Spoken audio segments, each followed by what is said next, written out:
এইটুকু একটা বাচ্চাকে তুমি এত দূরের একটা হোস্টেলে একা একা রেখে দেবে? কি করবো বলো? বিয়ে করেছি, কোথায় একটু আনন্দ ফুর্তি করে কাটাবো তা নয়, এই হারামজাদাটাকে আমাকে ট্যাঁকে নিয়ে নিয়ে ঘুরতে হবে। তাই বলে তুমি ভাবতে পারবে না দিদি, ও এমন এক একটা জায়গায় আমাকে মা বলে ডেকে ওঠে না, যে লজ্জায় আমার মাথা কাটা যায়।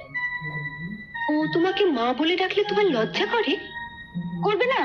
তার শরীরটাকে রেখে আসি। আয় আয়, আমি একটু কথা বলবো অনু। যা বলার তাড়াতাড়ি বলো। ওকে আমায় দিয়ে দাও না। তোমায় দিয়ে দেবো?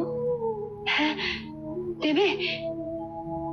ওকে কাঁধ থেকে নামাতে পারলে তুমি বেঁচে যেতাম, কিন্তু তোমাকে দেওয়া মানে তো এ বাড়িতেই থেকে যাবে।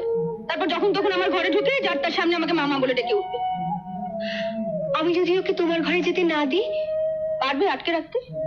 হ্যাঁ পারবো। ও আর কোনোদিন তোমাকে লোকের সামনে মা ডেকে অপদস্থ করবে না।